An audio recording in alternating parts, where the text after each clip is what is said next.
Hey everyone, it is Sammy from the Small Urban Greens Homestead, and in today's video I am just going to show you what I do with all the harvest that I collect.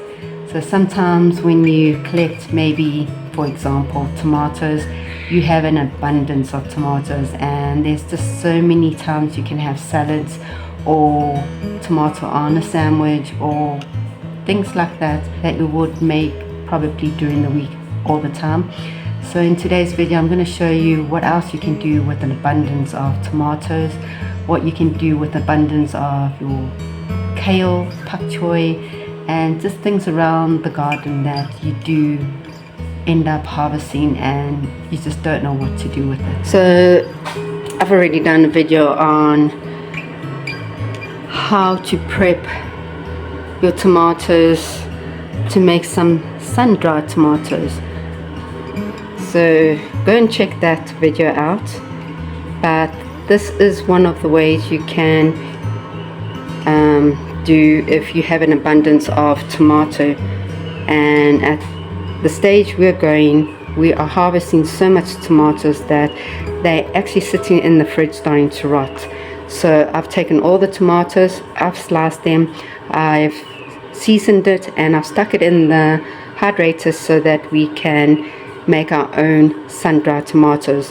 When that is done, you're just going to stick it in a jar full of virgin olive oil, not extra virgin olive oil, just normal virgin olive oil, and that will basically last you for about a year or even more. So that is the one thing you can do with tomatoes. Another thing that we do is we collect goji berries, and what we do with the goji berries is we don't really eat it fresh like this. You could, it's very juicy, but I don't find it as sweet as your normal berries. And what I do is that I just lay it on a paper towel like this, let it dry out. Once it has dried out, then I'll go and put it in a glass sealed jar, and that will last for quite a while. And you just take a handful of this and basically put it over some of your yogurt or cereal or however you would like to eat goji berries. So another abundance that we have in the gardens when harvesting is our kale, spinach, and our pak choy. And what we use the greens for is mostly to feed our animals, but sometimes it's not too good to give them too much of the spinach, so we decide we will juice it. We juice our kale, our spinach, our pak choys, cucumber, apples, any greens, and what happens is when you juice it, it will separate. I'll take this, put it in a bottle. The pulp I will then drain out and squeeze it all out, and this would give me 1 liter of pure green juice. The pulp you are able to use, and you can put it in things like if you make muffins, add this to your muffins, you'll get great fiber from it. But in my case I don't do that. I actually take this, put it in my compost bin, and I return it back into nature so that it gives me the amazing compost. Another thing that you can do with an abundance of your harvest, we grow so many pepper dew plants because I love pepper dews, and also I make beautiful chili sauces, and this is what I use in them. But when there is just an abundance of it, like we've got 5 pepper dew trees, and each one will give us probably 50 of these beautiful pepper dews, we just bottle it, and I've made my own brine, and this can last on your shelves for over a year. So I just use these bottles. They've got these caps.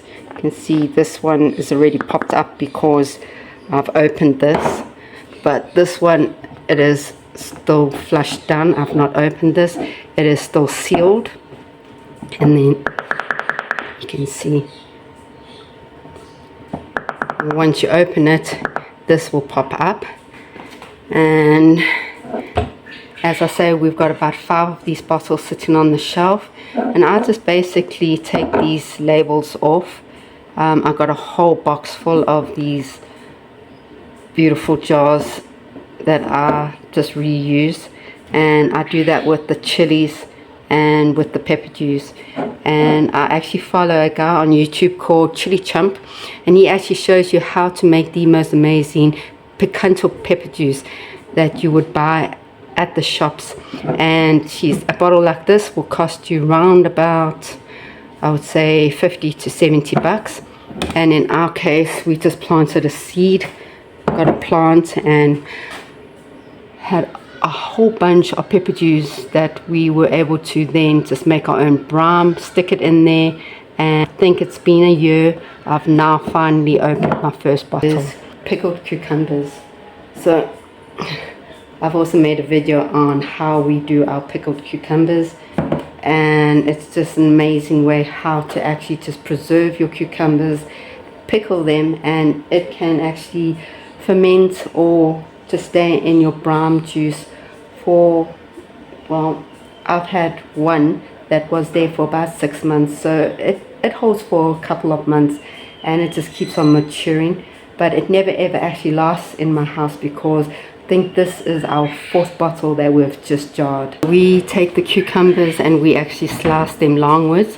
You can actually do it in slices and keep them round, and we make our own brine juice, and we just stick it in there, and this will hold for a couple of months.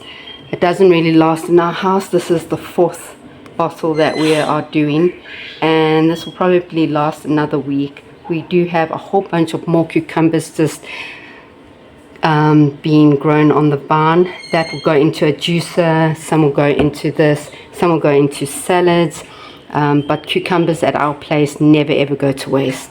So I hope you enjoyed today's very short video, just showing you what we do with leftovers or an abundance of our harvest. And yeah, we eat tomatoes like nearly every single day, and I love my green juices.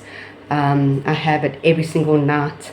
And cucumbers, something that's growing like crazy at the homestead, and there's just so much you can do. So if you don't want to eat it fresh, you can pickle it. If you don't want it pickled, you can juice it up. Loads of things. Another thing you can do, which I did last year, is that you can actually dehydrate your cucumbers and then blend it into a powder and add it to your kale powder. I've actually did that last year. Actually did it last year, and I've still actually got it in here quite a lot. It's got kale, it's got zucchini, it's got a whole bunch of spinach. I think there's slices of cucumber, and I just dried them out, put it in a sealed jar, and it's basically lasted me, well, you can see how full that is still. And I put 1 spoon of it in water or in a smoothie, and that just lasts. So you can also add it to your green smoothies, and that just gives you some of your greens that you can use daily.